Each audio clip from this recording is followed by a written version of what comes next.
மாவட்டம் சேத்தியாத்தோப்பு பேரூராட்சியில் மீன் அங்காடிக்காக கட்டப்பட்ட புதிய கட்டிடம் பல மாதங்களாகியும் திறக்கப்படாமல் வெறும் காட்சிப் பொருளாக உள்ளதாக குற்றச்சாட்டு எழுந்துள்ளது. மேல்நிலைப்பள்ளி சாலை பகுதியில் மீன் அங்காடிக்கான புதிய கட்டிடம் கடந்த ஆண்டு கட்டப்பட்டது. ஆனால் அந்த கட்டிடம் இதுவரை திறக்கப்படாமல் வெறும் காட்சிப் பொருளாகவே இருந்து வருகிறது.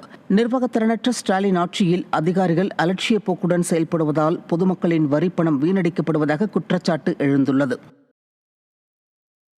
நாமக்கல் மாவட்டம் ராசிபுரத்தில் 10 அம்ச கோரிக்கைகளை வலியுறுத்தி தொடக்கப்பள்ளி ஆசிரியர்கள் ஆர்ப்பாட்டத்தில் ஈடுபட்டனர்.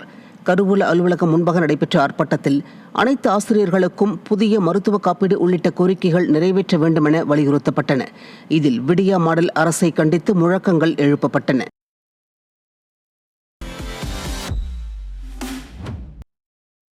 மதுரை மாவட்டம் அழகர் கோவிலில் பயணியர் நிழற்குடை அமைத்து தரும்படி பொதுமக்கள் மற்றும் பக்தர்கள் வலியுறுத்தியுள்ளனர். அழகர் கோவிலுக்கு நாள்தோறும் பக்தர்கள் ஏராளமானோர் வந்து செல்லும் நிலையில் அங்கு ஏற்கனவே இருக்கும் நிழற்குடை அருகே பேருந்துகள் நிற்பதில்லை என்றும் வேறொரு பகுதியில் நின்று செல்வதாகவும் பொதுமக்கள் புகார் தெரிவிக்கின்றனர். இதனால் பேருந்திற்காக வெயிலில் காத்திருக்க வேண்டிய அவல நிலை உள்ளதாகவும், எனவே விடியா திமுக அரசு பேருந்து நிற்கும் பகுதியில் நிழற்குடையை அமைத்து தர வேண்டும் என்றும் பக்தர்கள் வலியுறுத்தியுள்ளனர். கரூரில் மாணவியை ஆபாச வார்த்தைகளால் திட்டிய அரசு பள்ளி ஆசிரியர் மீது நடவடிக்கை எடுக்க வேண்டும் என மாவட்ட ஆட்சியர் அலுவலகத்தில் மாணவியின் தந்தை புகார் அளித்துள்ளார். வீரையப்பட்டியை சேர்ந்த ஹரிணி என்ற சிறுமி உடையப்பட்டியில் உள்ள அரசு உதவி பெறும் பள்ளியில் 9ஆம் வகுப்பு படித்து வரும் நிலையில் மாணவி வீட்டுப்பாடம் செய்து வரவில்லை என்பதால் அதே பள்ளியில் பணியாற்றும் தமிழ் ஆசிரியர் வெங்கடாச்சலம் ஆபாச வார்த்தைகளால் திட்டியுள்ளார். மேலும் இதேபோன்று ஹரிணியின் சகோதரரையும் வெங்கடாச்சலம் சாதி பெயரை கூறி திட்டியதாக கூறப்படுகிறது. தீண்டாமைக்கு எதிராக நீதிமன்றம் கடுமையான உத்தரவுகள் பிறப்பித்துள்ள நிலையில் விடிய அரசு கும்பகர்ண தூக்கத்தில் இருப்பதாக மக்கள் குற்றம் சாட்டுகின்றனர். திங்கக்கிழமை காலையில் போயிருக்காங்க.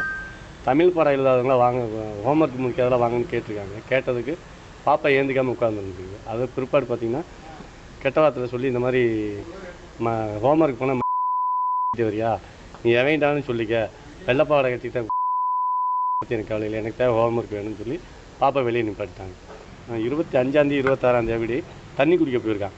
அப்போ வந்து தேவையில்லாமல் வாடா அப்படின்னு சொல்லி என்னடா முறைக்கிறேன்னு சொல்லி ஜாதி சொல்லி பேசுகிறார். இதை வந்து நிர்வாகத்தில் சொன்னதுக்கு நிர்வாகம் கண்டித்து மீண்டும் வந்து தொந்தரவு அதிகமாக கொடுக்குறாங்க. மதுரை மாவட்டம் மேலூர் புதிய பேருந்து நிலையத்தில் பேருந்துகளை அதற்கென ஒதுக்கப்பட்ட இடத்தில் நிறுத்தாமல் முகப்பு பகுதிகளிலேயே நிறுத்துவதால் பொதுமக்கள் அவதியடைந்துள்ளனர். மேலூர் புதிய பேருந்து நிலையத்தில் அரசு மற்றும் தனியார் பேருந்துகள் வரிசையாக நிற்பதற்கு இடம் ஒதுக்கப்பட்டுள்ள நிலையில் நுழைவு வாயிலில் பேருந்துகள் வெகுநேரம் நிறுத்தி வைக்கப்படுவதாக பொதுமக்கள் குற்றம் சாட்டியுள்ளனர்.